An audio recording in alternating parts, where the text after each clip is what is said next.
अब दर्द भी घुटने टेकेगा।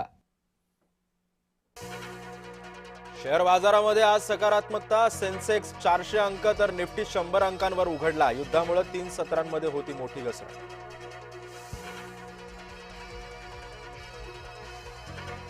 आज डॉलरच्या तुलनेमध्ये रुपया 58 पैसे मजबूत, मात्र कच्चं तेल 3% महागलं।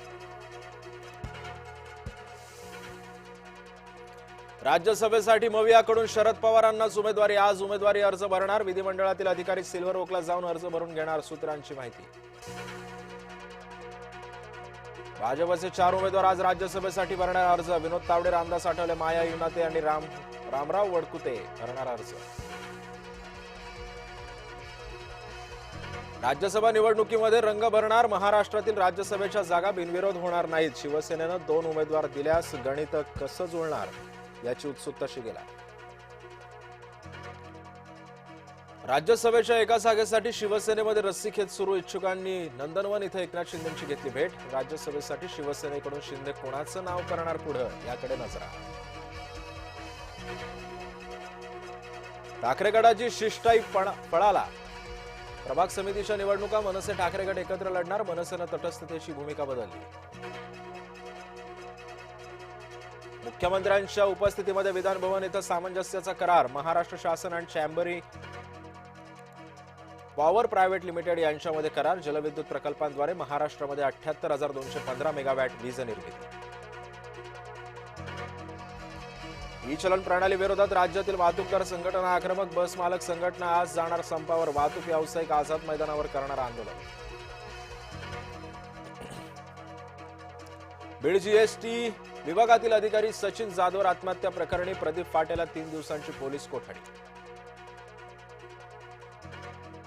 महाराष्ट्रात 3 दिवस उन्हाचा तडाखा। मुंबईचं कमाल तापमान बुधवारी 38 अंशांवर। पुढचे काही दिवस राज्यामध्ये उष्ण वाऱ्यांचा प्रभाव राहण्याची शक्यता। अमेरिकन सिनेटचा अध्यक्ष ट्रम्प यांनी त्यांना दिलासा।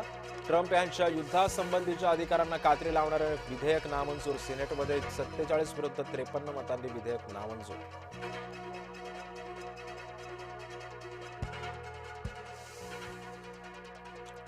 अमेरिकन पाणबुडीनं हल्ला करून हिंदी महासागरात इराणी युद्धनौकेला दिली जलसमाधी। अमेरिकेनं प्रसिद्ध केला थरकाप उडवणारा व्हिडिओ।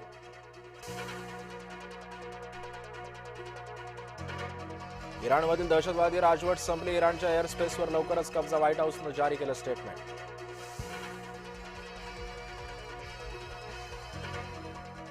भारताच्या परराष्ट्र मंत्र्यांची सौदी अरेबियाच्या परराष्ट्र मंत्र्यांशी चर्चा। एस जयशंकर यांचा प्रिन्स फैसल बिन फरहान यांच्याशी संवाद। आखाती युद्धामुळे उद्भवलेल्या स्थितीवर केली चर्चा। युद्धजन्य परिस्थितीचा निर्यातक्षम द्राक्षांना फटका। जुन्नर तालुक्यातील शेतकरी अडचणीमध्ये। द्राक्षांची परदेशी बाजारपेठेतली मागणी घटली। युद्धाच्या पार्श्वभूमीवरती आखाती देशांमध्ये निर्यात महागली। कांद्यासह अन्य भारतीय मालाला वाहतुकीसाठी सोसावा लागतोय अतिरिक्त खर्च। आजीनं नातवावर ओतलं उकळतं पाणी। नागपूरच्या कोराडीतला खळबळजनक प्रकार। रंग उडवल्याच्या रागातून चिमुकल्यावर फेकलं उकळतं पाणी। न्यूझीलंड संघाची फायनलमध्ये धडक आणि दक्षिण आफ्रिका पुन्हा ठरली चौकस। फिन एलनचं अखेरचा चेंडूवरती वादळी शतक, तर 9 विकेट्सनं केला आफ्रिकेचा पराभव।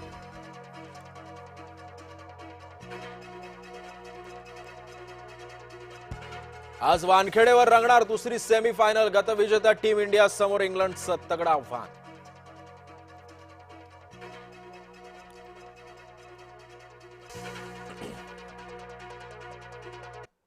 नमस्कार, मी सिद्धेश ताकवले आणि आपण पाहता जय महाराष्ट्र बुलेटिन मध्ये आपलं सगळ्यांचं स्वागत।